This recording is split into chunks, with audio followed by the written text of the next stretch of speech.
and welcome back to Dev Game Club, a weekly podcast in which two veteran game developers look at games from the past to discuss their relevance and impact today. I'm Brett Duval, and I'm joined as always by my co-host, a man who's wearing a post-it note that says, "Totally not a mimic." Tim Longo. Yeah, those post-it notes are hilarious. Yeah, they're pretty good. Whenever I see a post-it note anywhere, I'm like, oh, I gotta go read that. And then often there's a mimic in my way. And this is the one game, I will say, where mimics are allowed. I hate them. I hate them in JRPGs when it's the chest mimic, which is like the pure D&D borrow. So you go up to a chest, which is like your reward mechanic in the game, and it turns into a attacking thing. I hate that. I think it's they do that in Zelda too. Yeah, Zelda, I guess. But that drives me nuts. But here, because it becomes anything, it makes it into a terrifying monster. We're of course discussing not a game from the past, but a game from more or less the present, which is Prey. From 2017 from Arcane Studios, a division of my former employer, Bethesda Game Studios, and ZeniMax, its parent company. I'm not even sure what the breakdown is there of who's in charge of that, but like how it slots in. But yeah, some folks who worked on this game would have been colleagues of mine in the past, broadly speaking, though I never worked with them directly. Anyway, what'd you think? I'm very excited.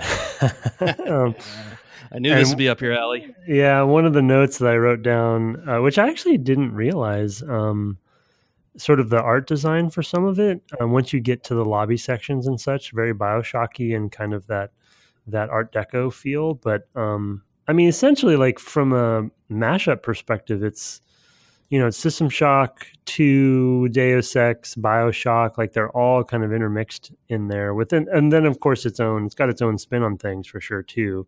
But I don't want to necessarily downplay by saying it's kind of the best of sort of Looking Glass lineage. And they even have a Looking Glass reference or references, I guess, to within the game, which is a cool little shout out, I assume.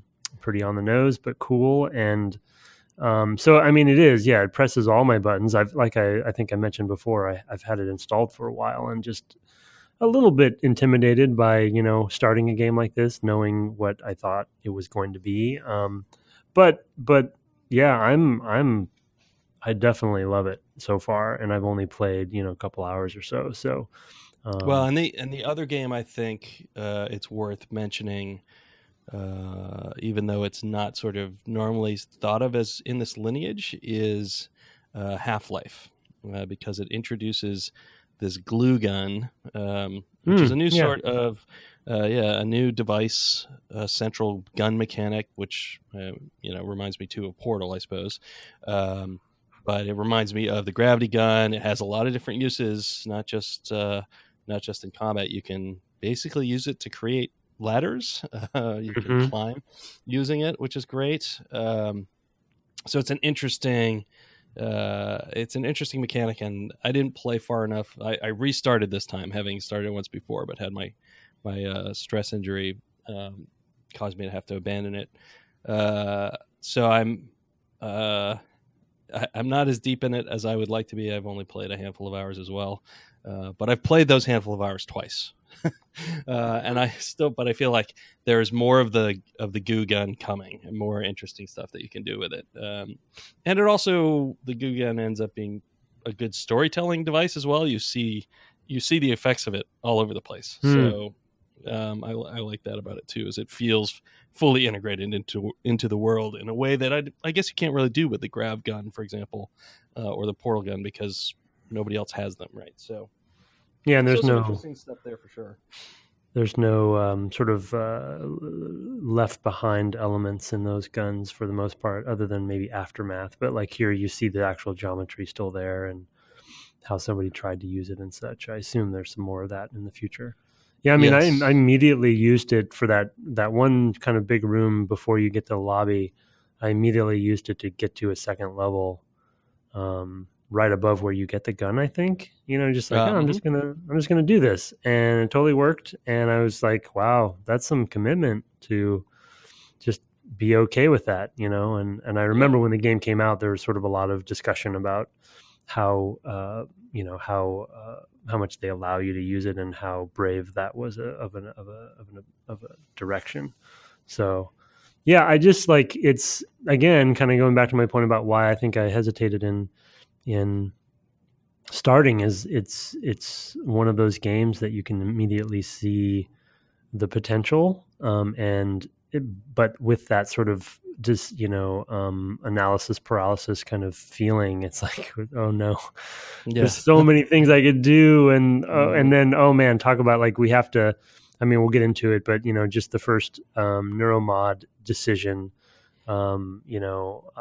really hard. It's one of those same things we talked about with the Deus Ex, and probably various games we've talked about in the series, of just that trickiness of, I don't know what this game has to offer, so I don't really know which way to go. That Right. deciding before the lock before the key. Yeah, well, I mean, I actually felt like it didn't immediately pay off on my choice.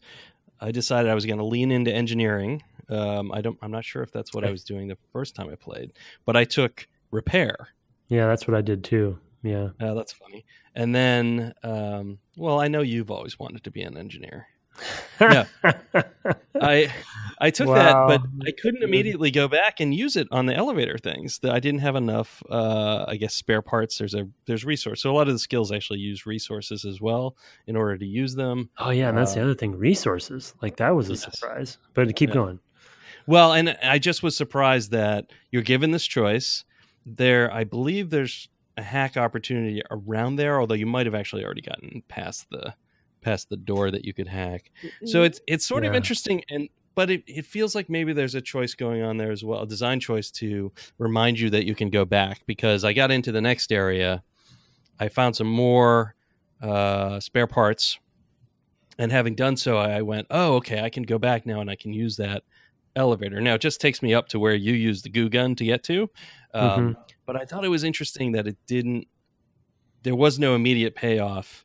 Yeah. It sort of took an extra step of, okay, you've noticed this, you saw this, you took this, and you expected to be able to use it right away, and we took that away from you, or we chose not to let you do that, so you have to come back. And I think maybe some of the other things you might choose there as well would not be immediately available either. Like I said, I think the hacking, you've already gone through the one door I think you can hack at that point, and so it's just interesting. It's sort of setting you up to remind you this is a station that you can maybe traverse back and forth a lot more than is typically the case with sort of these with games that feel more level based that are in the past lineage of this game. So Yeah. you know, I think that even more recent games like Dishonored and Dishonored 2 that yeah, are level. right. Yeah, that's a good point. Dishonored is an interesting comparison. Yeah, that's a really good point, because same studio, a lot of the same players, but level based.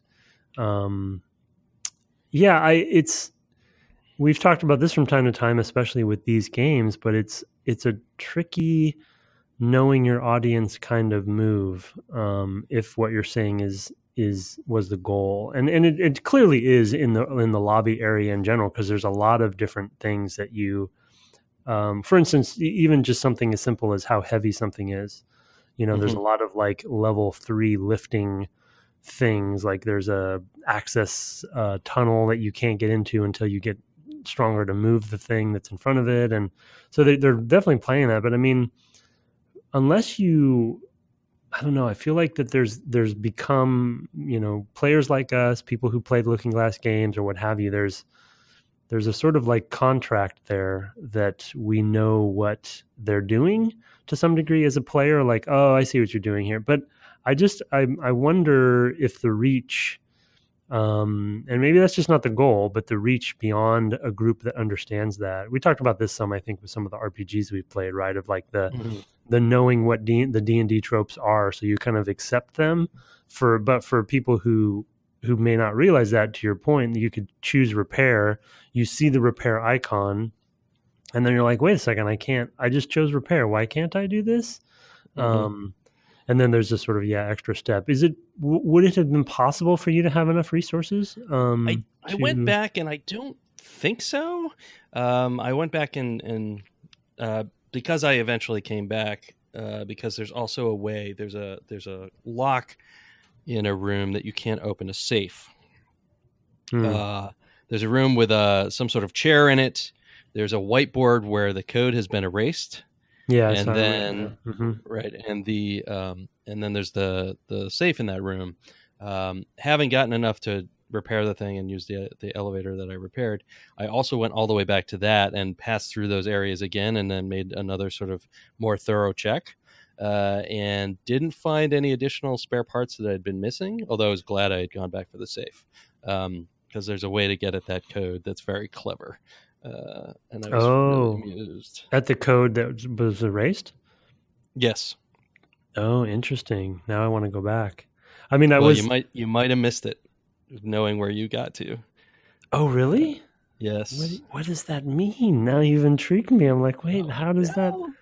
Okay. So, when you see yourself in the video, you played the video, right? That's a 3D hologram. Oh, are you in that room? In that room. Oh, that's amazing. Oh shit. Great? Well, I could reload a save probably and go back and look. Yes, maybe. I don't know if you can I don't think you can get back at it because of events that happened immediately thereafter. Right? Yeah. So I noticed that, and I leaned sort of into this. Well, you can't lean into the space because it's I don't know, a screen or something, but you can sort of move enough to be able to see it. To see really. Once I recognized that, I thought that was. I would have gone back just for that. I thought that was so clever. That's clever. So, and it also, at that point, I think maybe that in that safe are indications of other things that might be coming. There are basically psionics hypos. Yeah, right. They talk about those too, and you can see them in the menu, kind of, or not, or they reference someplace. Right. If you go looking for that, that's true. Yeah. So it's super interesting. Some of the things that they've already made me want to go and do, and have made me think. And of course, everything also persists. So if I ever go and get the necropsy or whatever, the ability to basically take more resources from the dead typhons, I may go back for that as well, because all of that persists, and you can go back to those bodies and really at any point, presumably, and pick up those. Well, that makes sense, I guess. If there's a finite number of them, they'd want to. That's also bold. You know, one thing that I noted right off the bat that I really didn't know, because it kind of broke my brain from a development perspective, is it's the CryEngine, which is weird to me because of the id connection, because of Dishonored being done in Unreal. I don't know. I guess it kind of broke my brain for a second of why they would. I mean, I don't know. Maybe the CryEngine kind of had some of the. I guess CryEngine's just kind of known for more open world kind of games, and so it feels like an odd match. But I don't know. That was just a quick little mini call out from a dev perspective that caught me off guard. Never see the id engine used in some sort of space base of any kind. Yeah, exactly. There's so many. Well, and Unreal's good for that too. Right, sure. I was surprised too. I mean, especially given the studio's familiarity, presumably, with with Unreal because of Dishonored 1 and 2. Yeah. At least 1. I actually don't remember noticing for Dishonored 2 whether it was Unreal. I assumed it was. Arcane is at this time was split with 2 main locations though too, right? So that's correct. Was this done in France? No, this was done in Austin. So this one was directed by Raf Colantonio, one half at that time of the sort of studio heads, the other being Harvey Smith, who had worked on Deus Ex. And Raf was in Austin at the time and was overseeing this game. Raf has actually since moved on, either for personal reasons, I gather. So so yes, I don't know what they're doing there. They've just released just a few weeks ago a free update to this, which you might be into when you finish the main game, which basically makes it into sort of a roguelike in a way, but not in a rearranging the station way, I don't think.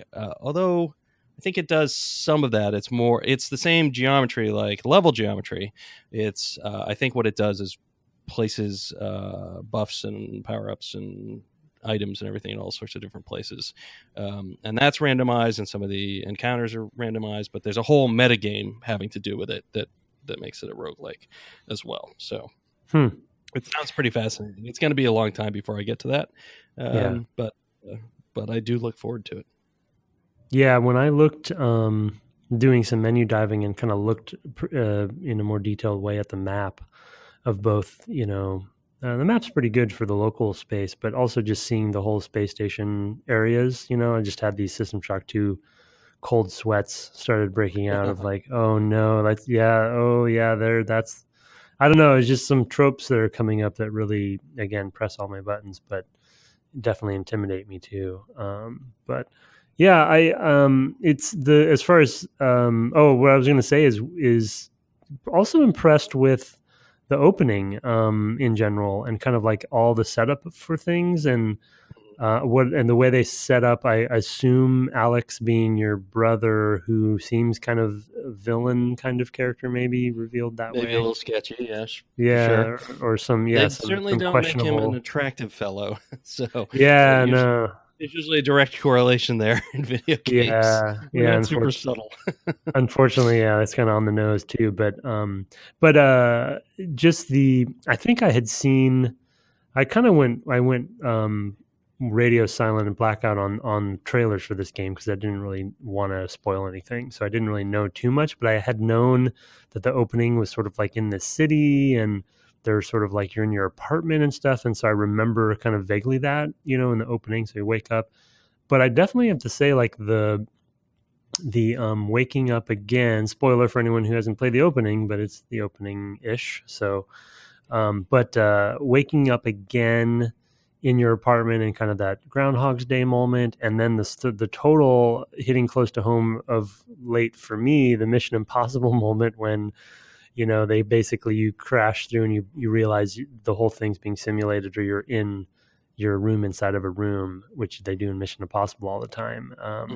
That was a great moment of just like, oh no, wait, am I already on the space station?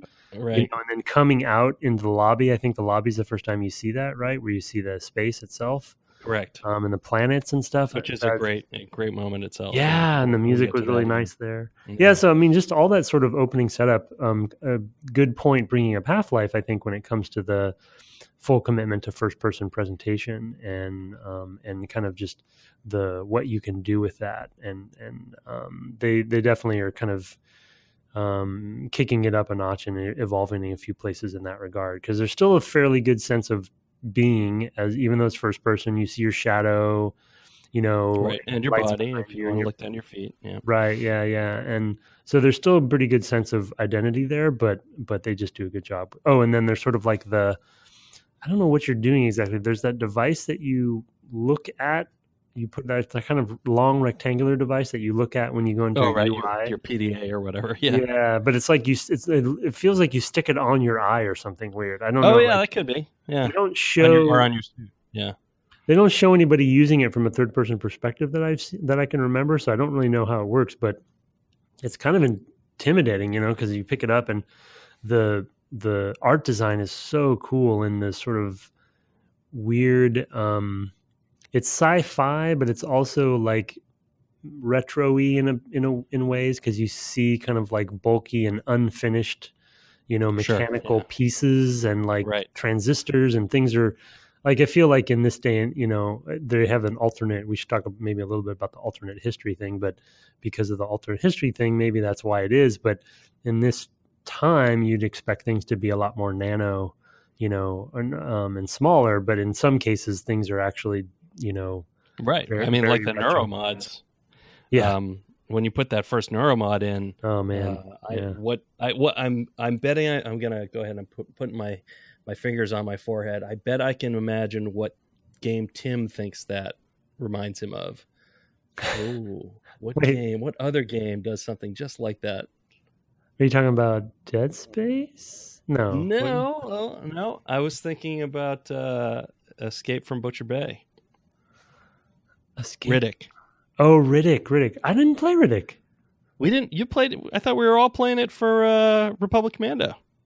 Maybe I played some of it, but I didn't play enough of it to. There was definitely a spot where like it jams came out and like jabs him in the neck or something like that to heal him or something like that. Yeah. That's what it reminded me of. Oh yeah. I see. Yeah, that was a lot. Yeah, no, my memory would not hold for that one. Right, that was a while ago. That was. Isn't there a moment in Dead Space 2 where there's some eye thing happening too? Probably. Yeah. I just couldn't when those needles popped out in this game. I was just like, what? Those are pretty long. They are. That's going in my skull. That's not right. And they do a good job setting it up because I feel like there's some. I don't know if it's a book you read. There was some moment where they kind of tutorialize, but contextualize in the world. How to use a mod, a neuromod, and it's sort of like, it's something like if it's they kind of talk you through troubleshooting if it doesn't work or something. It's sort of like first, jam it into your eye, and then if that doesn't work, I was just like, what? This is crazy. It's a kind of a body horror game in some ways. Oh yeah, totally. So that certainly plays into it, but also the way the mimics apparently work, because you see a mimic kill somebody by basically diving into his mouth. Unclear. Not really sure. Not really clear what he's doing, but he sort of seems like it dries him out or pulls. They become whole husks of The mimics are cool. I got to hand it to him on that. I was a little skeptical on that, but there's just enough of a creepy tell when one's nearby because there's that little audio cue, and then I think it kind of vibrates a little bit or something, and so you're just on edge enough. I forget, was it a Counter-Strike mod that was the first one to do the sort of like, are you familiar with that? There's a multiplayer mode that's basically mimic. It's I think it's become pretty famous, like grassroots mod kind of thing. I think it was Counter-Strike, and the audience will correct me, but that did the first one. It was basically this mode where you can inhabit any prop in the, I think it's called prop hunt or something. You can inhabit any prop. I think you're right. In the world. And then the idea is to try to find, I think one person's the prop and everyone else to find them, and you're trying to hide in plain sight and pretend you're, a chair. And then you can move, of course, but then you'll give yourself away if you're moving while someone sees you. And then Call of Duty did that recently. I think in the last one they had a prop mode in multiplayer. But then it kind of reminds me of that anyway. But writ large and made into a creepy horror version of that, which is pretty cool. And it's just pretty satisfying to just see that cup over there that's quivering, and then you're like, I'm going after you, and then usually turns out to be one, and then you smash it. I'm using the wrench a lot right now because I'm leaning on the wrench as well. I'm actually finding Gary's mod was prop hunt. Oh, is that the original? Okay, that makes sense. Although it has been ported to other things, including Team Fortress 2. Okay, that may have made sense actually to have it be in Source, because it was Source Engine, right? That it would have been able to mod a number of different sort of Source Engine games. Yeah. So it makes a lot of sense. And there's, another thing I think that's worth mentioning about the mimics is a thing that they may have borrowed or noticed from Alien Isolation, which I don't believe you played. That is also installed, but I'm terrified to start for other reasons. I was going to see some adult diapers maybe in on order for that. But the thing that game does extremely well is like this. There are doors that are activated by motion, and they sound an awful lot like the Alien hissing. Right. So as you walk through a space, there'll be a door that is in range that you can't quite see, and you'll hear that a little hiss of the air escaping or whatever, and you'll think, "Oh, I'm dead now." No way. And that's sort of happening here as well. I noticed there was definitely some synchronicity between the mimic's movement and the door. I don't know, whatever opens the doors. So. A lot of good audio stuff to play up sort of the horror aspect, I think. Oh, I'm sure just they probably use that so much in the future. It's a great paranoia concept. Just, it's just going to breed that for sure. Yeah. For because it's just everything, and the world is very well rendered and realized. So I feel like, you're kind of parsing this pretty lush looking and fairly detailed and set dressed world. So when you have this concept, there's so much noise and kind of just items everywhere that anything could be one of those things. That's pretty Right.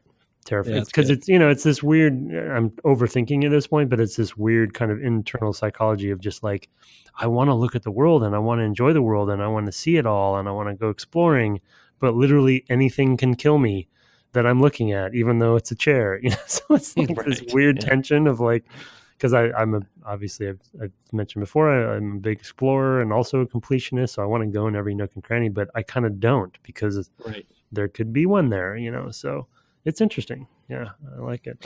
Yeah, I'm interested in seeing the progression of enemies. Yeah, the second one, you've seen one through a window. I tried to fight a mini boss one that was in like a trauma center or something, and didn't go well. You went one of the man-shaped ones. Yeah, but it was also on fire, and it was. Oh, I think it has a fire attack. Okay, yeah, it was shooting fire from the ground. So I glue gunned the heck out of it like multiple times, and it kind of worked. It's kind of, the glue gun's a little bit like an ice mechanic too, where you can freeze something. It feels like you can shatter it, but you can't do enough damage to that thing that way to do it. So I eventually died, but it was cool to experiment. I killed it with a wrench. Yeah, I was hitting it too. Yeah, I was doing damage. I probably could have done it if I ran in circles and stuff, but yeah, I figured I'd come back. So you did get that, the man shape. I did. Yeah. I did kill one of those.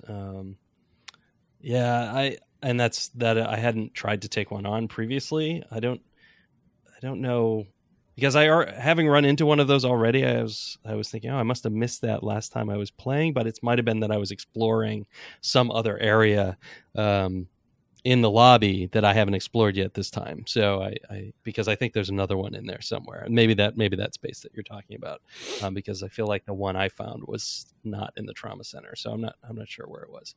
They may move around a bit too. I don't really know. I don't have a good sense of what the kind of ecology is. Yeah. There seem to be, they're allowed to move. There seem to also be opportunities of emergent sort of reactions and kind of like materiality and stuff when it comes to like, there's pools of I guess probably fuel around and stuff that I assume you can light on fire and kind of cause chain reactions, and you can pick up those same tanks and carry them around, and so it's the explosive tanks, right? Yeah, so it's good fodder for like what Looking Glass and this style of game, and some of the stuff we talked about with Deus Ex as well. So it's nice to see that they're seeding some of that stuff in there. Now, while they are allowing stealth play and encouraging it, I'd say they even kind of pop up at some point, maybe just past where you are. They do pop up hey, you can stealth past this if you want. If you haven't figured out what the crouch button is, it's circle. But on the other hand, it's not a game where you're going to avoid combat, because these things are not human, and they are going to come after you. So there really isn't, as far as I know, there's no going through this as a ghost. You're going to encounter these things. You're going to have to kill them. And I'm okay with that. I think that's totally reasonable. If you want that, you can go play Dishonored or its sequel, and I have. I really like in this one, it's made me less inclined to stealth. Yeah. And that actually helps me move through the game a little bit more quickly. And I actually think that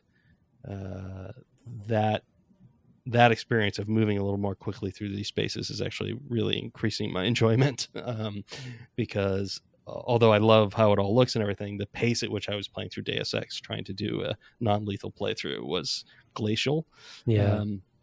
And here I've done a bunch of stuff. I went back and I came back through. I've played fewer than 4 hours, I think, but I've already gotten into the sort of next area beyond the next goal past where you have, despite retreading a lot of those steps. So I feel like my pace is, I feel good with the pace, right?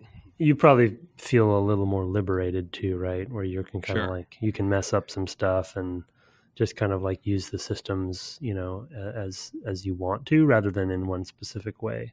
Yeah, it feels more System Shock 2E when it comes to that stuff than kind of as explicit as Deus Ex. Yeah, because System Shock was, you could kind of sneak around, but you were going to have to fight for sure. Or BioShock or something like that. A quick note on the opening too that I loved once you reveal, what's going on. And I'm definitely reading more into this. I think some of it is just because we played Deus Ex, and so it's fresh in my mind. But the fake helicopter, when you come out there and you see, and the whole thing with Jock and the helicopter being this kind of constant.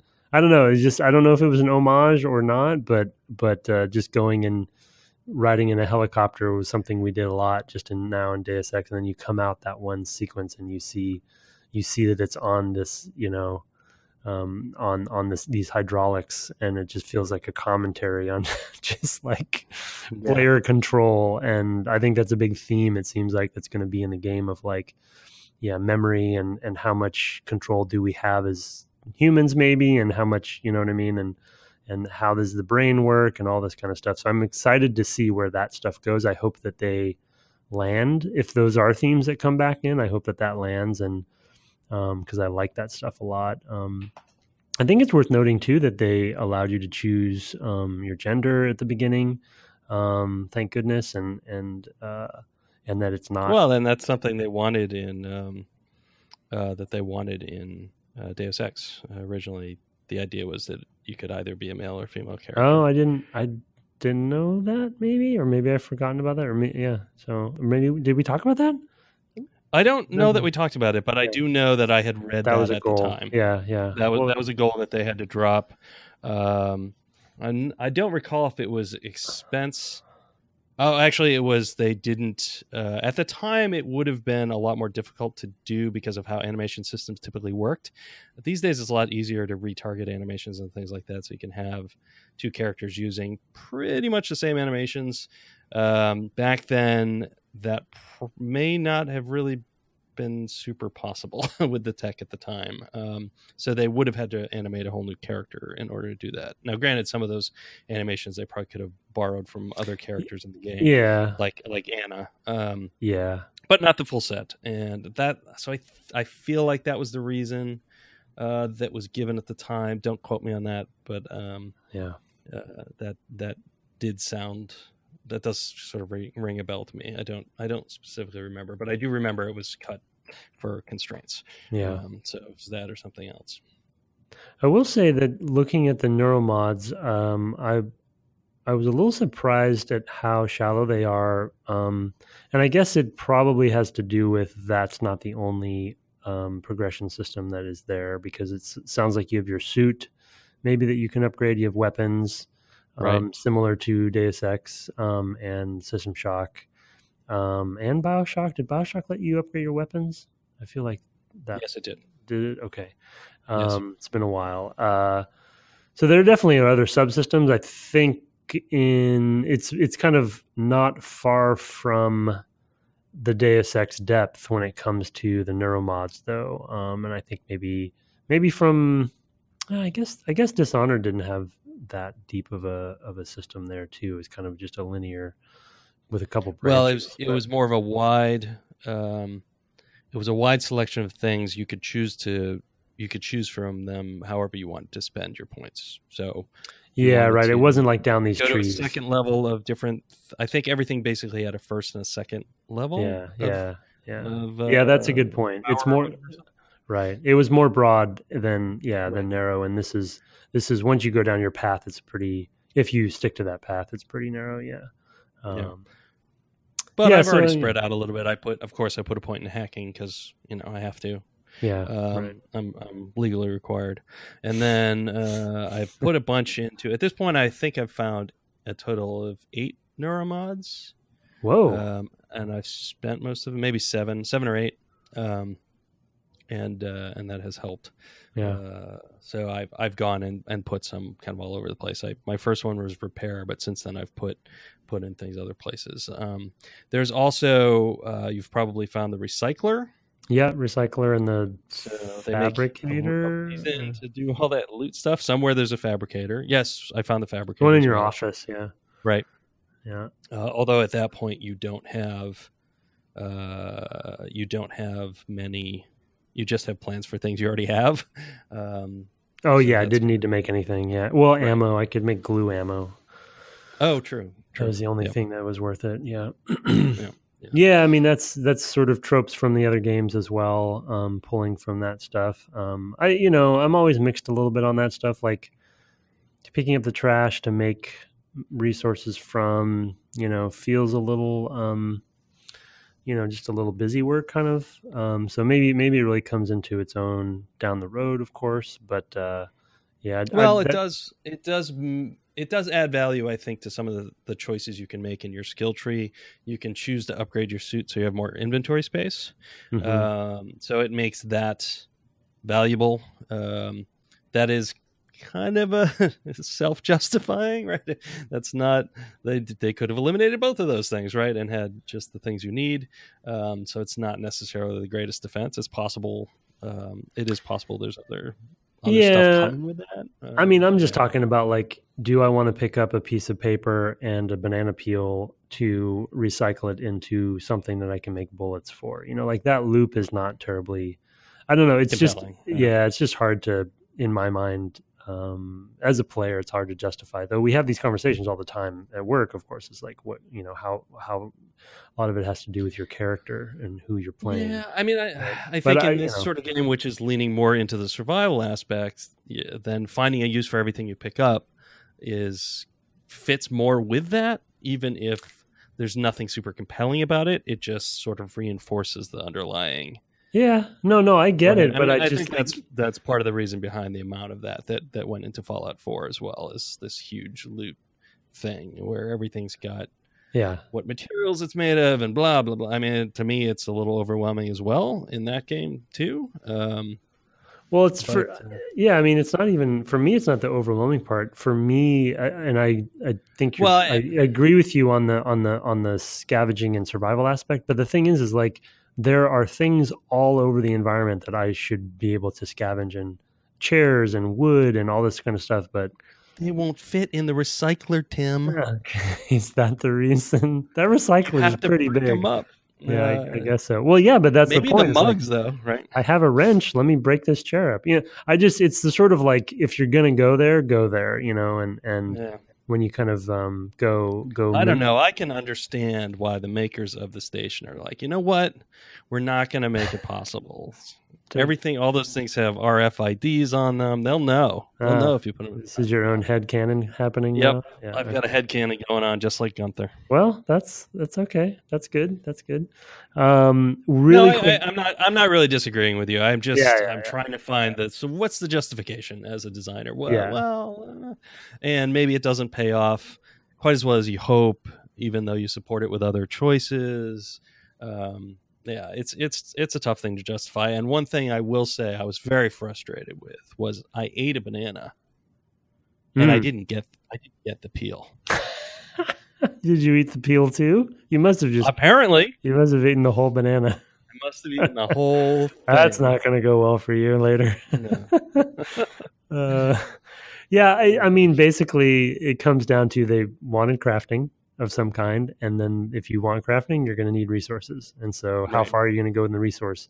I'm not going to fault them for wanting crafting, but it's just I don't know. I'm nitpicking to some degree, because ultimately it's all fine. But I don't know. When I picked up a crumpled up piece of paper, I was sort of like, I don't know about this. I've been looking at paper and magazines, and so I'm getting stuck on silly stuff that really ultimately doesn't matter. But to change topics really quick, this is a note I wrote down during playing while we were playing Deus Ex, and I forgot, I think, to mention it, but it came up in this game as well. Are you familiar with the access code 0451? That whole thing? Do you know about that? No. Okay, so of course I do. but maybe some of our audience doesn't. Okay. I've worked on an 0451 game, Tim. Okay, fair enough. There you go. Well, anyway, I was asking the audience. I wasn't asking you when I said that. Okay. Yeah. So I was standing in for them. No, I've never heard of that. Please tell me more. Was it in Fallout, or which game was it in? Tacoma. Oh, Tacoma, right? Of course. Perfect. Yeah. Anyway, I think it's worth mentioning. Maybe a lot of the audience knows about it, but there's one in this game, so it jogged my memory again, and I just forgot to mention. Do you remember where it started? Basically, there's an access code. It started in Deus Ex. Was it in Deus Ex? It wasn't before that? Yeah. No. It wasn't like System Shock 1 or something? And I'm going to tell you where it came from.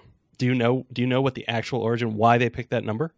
Well, I thought I had read that it was Fahrenheit 451, but I don't know if that's confirmed. No, what was It is not confirmed. I have heard Warren Spector explain exactly where it came from. It was literally the door code into the Iron Storm Austin offices. Oh, that's right. Building. I think somebody did tell me that. And it just happened to be 451? I wonder if it was 0451 for that. Yeah. That just happened to be the number to get into their office. Yeah. So they put it in. How funny. Well, anyway, like for people who didn't know, ever since Deus Ex, many of the Looking Glass / Ion Storm / Arcane, and really I think it's probably BioShock, immersive sim games, right? Tacoma, They're basically, it's become kind of like this industry sort of like inside joke meme or something, where that access code has just kind of popped up in all these games that are very, very similar in the same family. And so it was in this one too, still going strong. Yeah. There must be one in Dishonored as well. It's similar to there's a similar thing in I think it's mostly Pixar movies, might be Disney movies more broadly, is the A113. It's an Easter egg. Oh yes, it's from CalArts, California Institute of the Arts alumni. Refers to the classroom they use for graphic design and character animation students. And so in a ton of Pixar and television shows, and you can go look, there's a ton of it. Basically every Pixar movie, somewhere in it, there's a code that's A113, or there's a door labeled that, or whatever. It's in tons of these things. Yeah. Well, of course, LucasArts had a couple of those too ourselves. Yeah. With Max and 1138 and stuff. So. Right. Exactly. Yeah. So that was one. The other note I wrote down to totally shift topics is which I'd heard rumor of, but was the alt history kind of thing, which is perfectly exemplified by the So I kind of breezed past a lot of the sort of lore stuff. Surprise. So can you go into that a little bit more? Well, I actually stopped short of listening to all of the stuff in the museum because I wanted to savor that for the next time I play. But basically, it looks like it's telling an alternate history where I think it sounds like basically Russia and the U.S. worked together in the space program in the 60s. Interesting. And basically resulted in this Talos, ultimately into this Talos space station and the success of it. And so it basically caused a branching to happen where JFK was not assassinated. And so there's a painting on the wall in the museum off of the lobby of him as an old man. And it says, it has like his life, his living date range, whatever you call that, his life, date of birth and date of death. And his date of death is, I think, like 2031 or something. Oh, wow. So I don't know how that makes sense, but I guess they've found ways to make people live longer or something.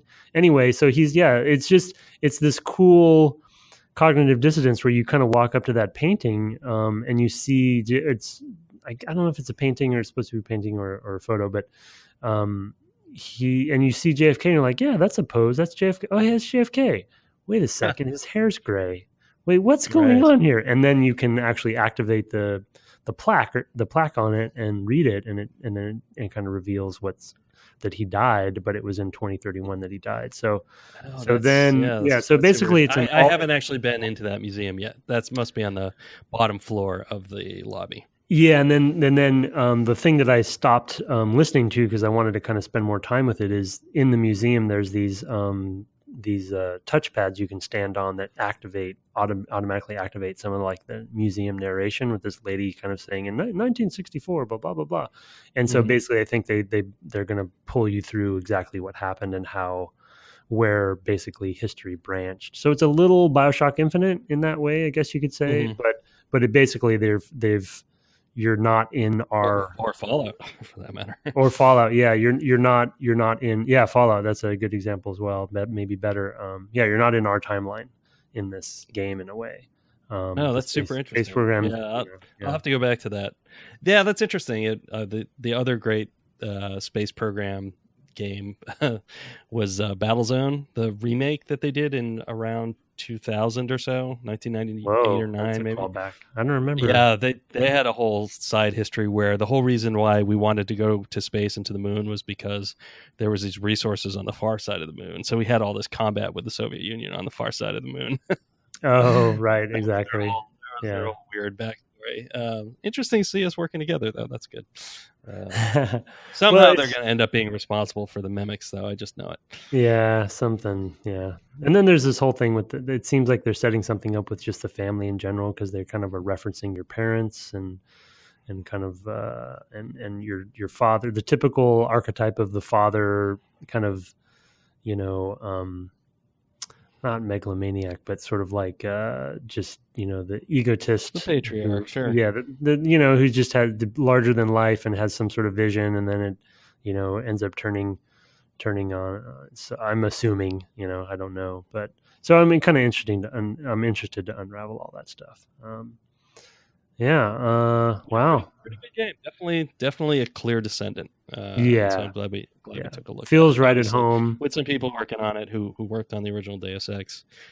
Obviously, it's in particular the lead writer Ricardo Bear was a level designer, I believe, on Deus Ex. So the lineage is there for sure, and it's what drew Ralph Colantonio into games when he founded Arcane, when he made Dark Messiah of Might and Magic. I think it was the first one, maybe. Might have been something else, but he's been.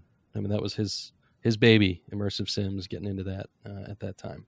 Yeah, the interesting thing about immersive sims and the studios that I think both of us have talked a lot about on the podcast, and we've played a few of the games so far.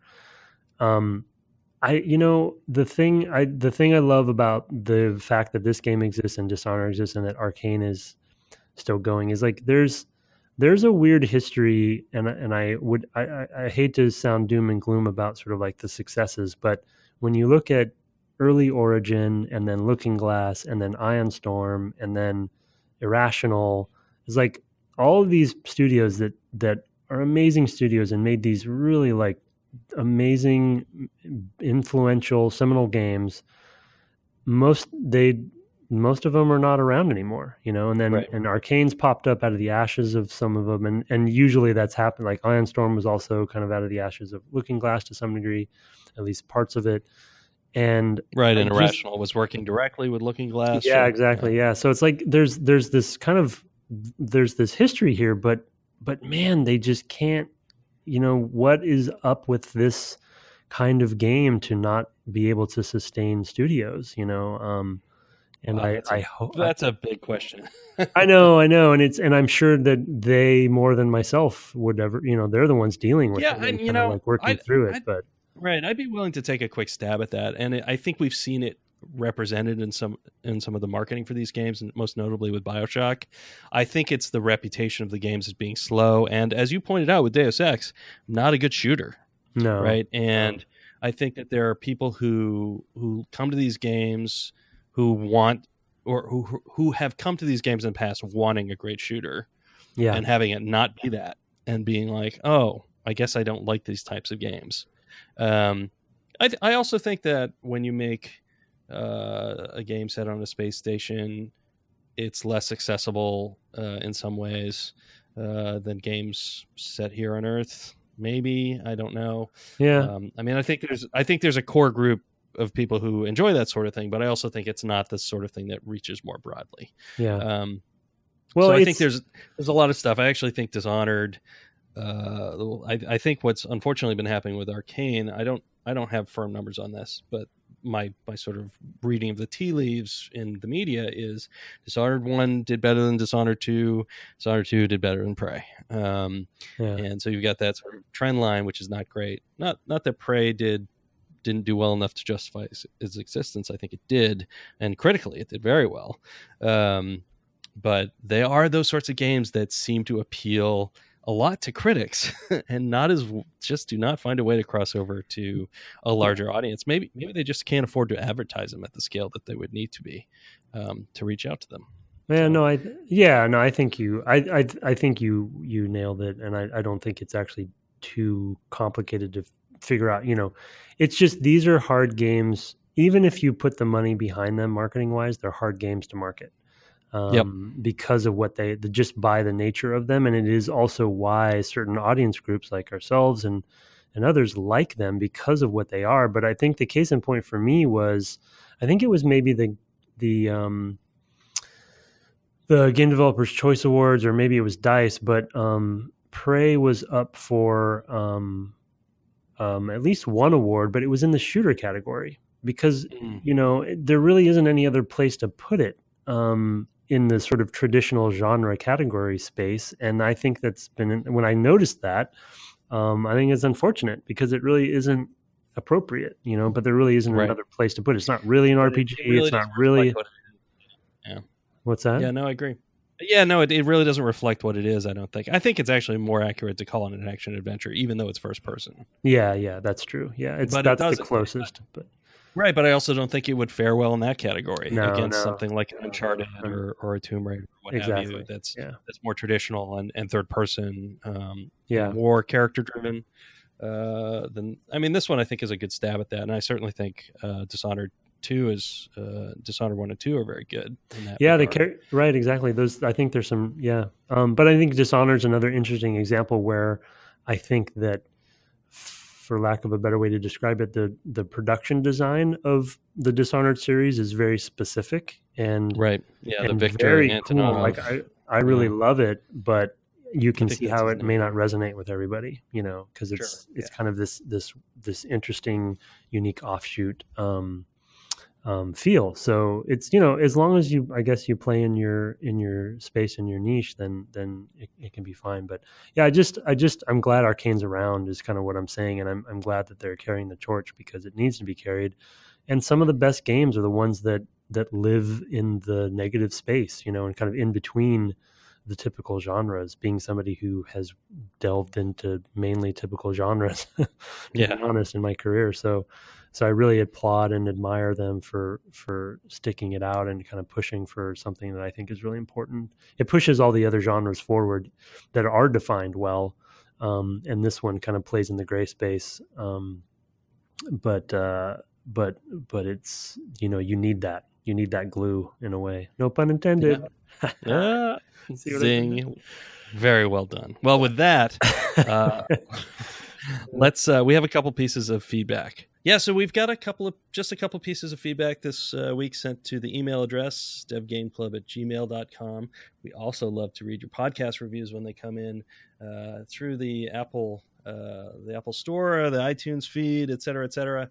I guess it's the podcasts app these days.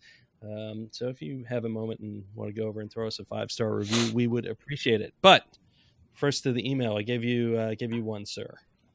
Okay, this one's titled "Friendly Agent from the Neighborhood."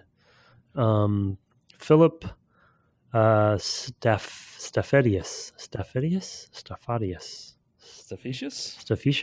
Okay, I don't know. Sorry, Philip, we've butchered it. Hey guys, when I heard you play Deus Ex, I decided to finally play along because Deus Ex is one of my favorite games. I didn't start from the beginning as I had already begun a playthrough a long time ago. I started Deus Ex in the revision mod because of the German book Dragon Fathers: The History of the Role-Playing Game and the Birth of the Virtual World. Wow. That's quite a title for a book. Here it comes. Okay, Here comes the German title. the original. This is why I gave you this email. No, the original title, Drachenvater, Drachenvater. Vader, I think. Vader, yeah. Vader, Darth Vader. Anyway, yeah, I'm not going to read it. I can't. Can you take a crack at that? Die Geschichte des Rollenspiels und der Geber der virtuellen Welt. Okay, well done. See, I studied French, so I'm not even going to get I also studied French. Okay, good. Well, you're better than I am. Like the title says, it's a book about RPGs, but it's the only thing I know how to say in German is I surrender. Oh, World War II joke. All right, go ahead. Whoa, wow, that's rough. Okay, like the title says, it's the book about RPGs, but it's poorly researched when it talks about video game RPGs. For example, speaking of Deus Ex, the writer says, roughly translated, you can't sneak around the guards. You can't trick them. The player has only one option, shoot them. Of course, we all know this isn't right, but I wanted to replay Deus Ex to see if you can not only sneak around the guards, but finish it without killing anyone or even anything, like the bots and creatures. Turns out, using the AUGs, pod and gas grenades, it's absolutely possible to finish it without a single kill, except for Anna and Gunther, which I didn't have to shoot thanks to the kill phrases. The biggest we got to talk about the kill phrase thing because I don't think you can use both of them. The biggest challenge was the gas station, as I tried to rescue Tiffany and couldn't stun the M12 commandos. When I started this playthrough, I took a long break after I arrived at Hong Kong. It's strange. Every time I replay Deus Ex, I would often stop at this point and wonder if this might be a breaking point for other people too, and why this might be. I guess it doesn't help that Deus Ex is a really long game. Playing to Hong Kong took me 15 hours, and after that, it was another 20 hours. 15 years ago, I thought it was amazing how much stuff is happening in this game, the gas station, missile silo, etc. But today I'm happy when I can beat the game in 10 hours. Anyway, greetings from Germany. I will enjoy some orange now. Philip S. I like this guy. He's a stream of consciousness. Yes. Fellow. Yeah, interesting. So he must have written. Well, I mean, he was playing along with us, but that's what you did. That's how you played. That's how I played. It is possible, as I mentioned on an earlier episode, to take down the MJ12 commandos by hitting him in the right spot on the back. Which I think I managed. I think probably what I did was found it accidentally. Yeah. Like, can you shock this guy? And tried it and got one early and then went, oh, I didn't know you could do this. But then to reproduce it took a while. Yeah. So yeah. I did appreciate the end of this letter about, I appreciate games that are shorter than 10 hours. Oh boy. You and me both. So yeah, it's pretty wild. Well, I think it's funny that he mentioned the breaking point of Hong Kong, and we also talked about that, and it is completely true. I bet you, though they probably never collected data for this game, call back to one of our other letters, I'm sure the data would show that is the drop off point for a lot of people.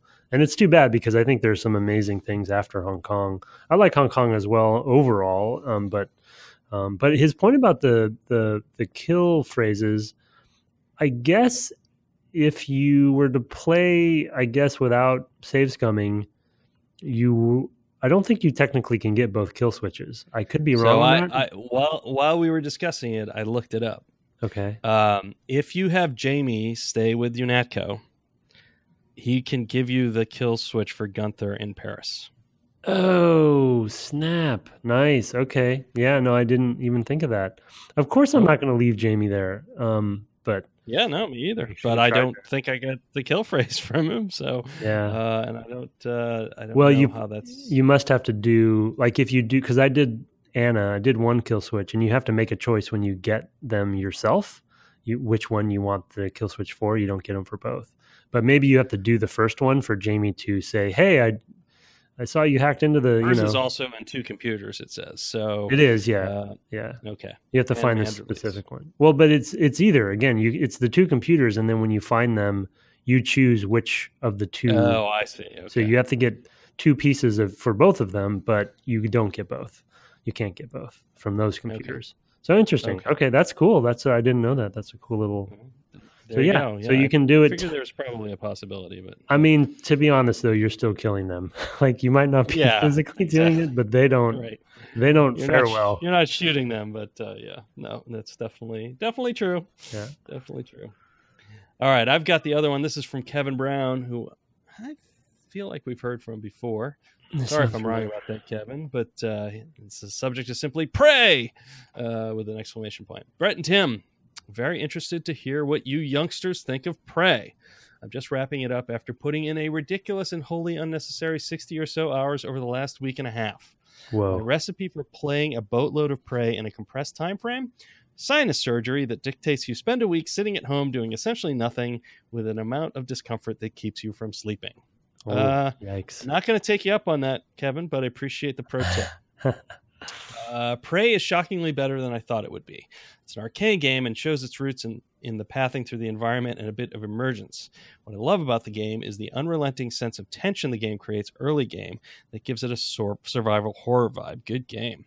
The hacking minigame, and I hope one of you gets a chance to experience this, not yet, is a case study of how not to implement a minigame. It's immersion breaking and banal. By removing the player from the game time, paused while playing, it removes the tension, and by being not thinky, it removes any engagement. It feels like busy work. Anyways, that's my only negative about the game. Otherwise, it is brilliant. Except it needs more guns. But this here is a Halo family where my daughter and I co-op most Halo campaigns once a year, so we think everything needs more guns. That's our baggage, not the games. More guns would ruin the survival horror vibe. Now that I think about it, Silent Hill 2, favorite survival horror game ever, would have been awesome with a needler. But I digress. I completely lost track of where I was going, so I guess I should wrap this up. And yes, youngsters, my first computer games were Wumpus and Hammurabi, played via acoustical modem and teletype terminal with the computer at the Lawrence Livermore Laboratory as a kid. I remember when dirt was invented. Cheers, guys. Absolutely love the podcast. It's just a delight listening to you two do deep dives on games and really get into the weeds with systems and mechanics. Just so good. Kevin. Well, Kevin, I also played Wumpus. That was actually my first ever digital game. I played Wumpus on also a teletype with an acoustical modem to my father's defense contractor, which was in southern New Hampshire, Sanders, where Ralph Baer, as it turns out, was employed and invented the underlying technology that went into Pong through the oscilloscope and all that stuff. So yes, I go back to dirt as well. I played a lot more of Adventure at the time. But yeah, Brett is much older than I am. So oh sure, yeah. I agree. No, I just started reading a lot earlier than you. It's not the same. I still haven't started reading. You're still working on it. I'm still working on it. I can barely read these emails. I'm here to help, Tim. Thank you. No, I'm sorry to hear about the hacking minigame with the time pausing. Yeah. That was actually something we talked a lot about. I'm out. I'm out. If that's Thank you, Kevin. Now I don't have to pick that skill. Yeah, just skip it entirely. Well, no, but there might be good. I know. I'm still going to do it. There might be neuromods in there somewhere. No, I'm still going to do it because it's completionist. Yeah. But that's a shame. I sort of get it as well. I mean, I think that there's other stuff that's going on here. We didn't really go into it, but that are making it a little bit more approachable. I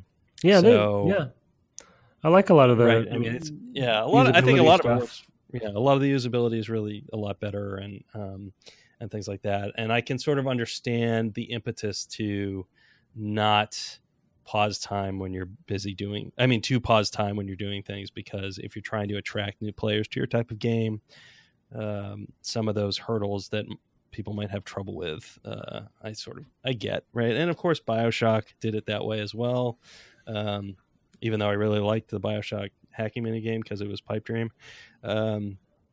Yeah, I sort of get it. At the same time, I also get being frustrated with it. So because it is so good and adds so much tension in Deus Ex and Thief. So anyway, Yeah, more guns is an interesting point too, and it's the tension. It's one little pull from his email that I'm interested to see as we play. He mentioned tension early in the game, and I'm wondering how that tension changes as you power up throughout the game, and if it's maintained or not. Because playing, I don't know. That's the other sort of challenge I always have with these games, is that the tension, keeping it ratcheted up the whole game, is just hard to finish because it's so rough, you know. And I think of Dead Space in that regard. And the reason I bring Dead Space up is I feel like from a game with a lot of cool guns, but in a survival horror kind of way, I feel like Dead Space was a good sweet spot for that.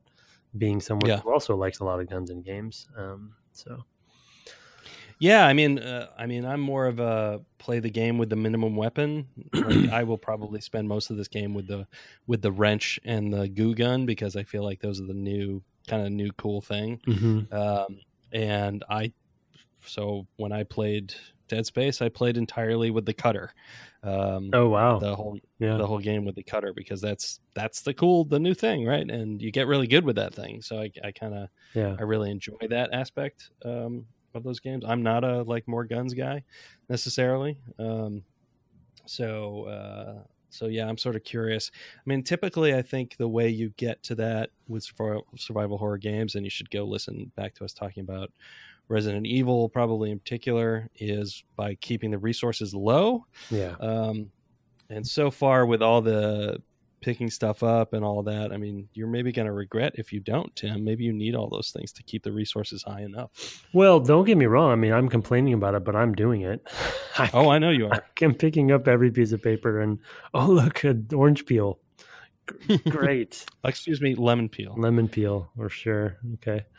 But no, yeah, that's the thing is that's my terror. So even though I like a lot of guns, what I still tend to do is hoard resources. So what I'll do is I'll have all the guns and I'll use that whatever rocket launcher at the certain time, but I'll use it only at that time that I think I really need it, and I'll have way more.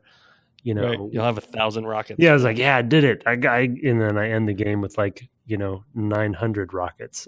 It's like, well, at least that boss went down fast. But so I have this weird terror that I'm going to run out of things. So yeah, I'm going to pick up everything. The other thing, a minor thing in Prey that I don't think there's an indication for, and it kind of bummed me out a little bit. When you read books and emails and stuff, it does seem to log it in your notes section in the UI, but it doesn't track or let you know that. So I have this other paranoia where I'm gonna miss something, and I kind of just wish they would. I don't know. Maybe you don't want that to be the case, but man, it just hits my OCD hard. I just feel like I would love to just know when I mouse over something that I've already seen. Yeah, it's already in my notes. Yeah, if it would just say already read. Something, just a little UI if I thing. want, just some indication. Yeah, just a little UI thing, just kind of indicator, but nitpicking. I mean, the game seems really cool, and yeah, I can't wait to go deeper. Yeah. All right. Well, you can go deeper with us, as I said, by shooting us an email with your questions or thoughts of anything we're discussing. One thing we haven't done this week is discuss what we're playing next. We're hopeful that we might still have an interview next week. But if that doesn't come through, we will let you know on the Twitter feed at DevGameClub what we'll be playing next. I have a thought, and so we'll have a quick production meeting off air this week. But I have one as well. Play. Okay. Well, so we will probably have something for you, and we'll let you know what it is that way. Expect to see that in the next couple of days. In the meantime, you can find me on Twitter at Brett_Duville and him at Tim Longo Jr. with a JR at the end.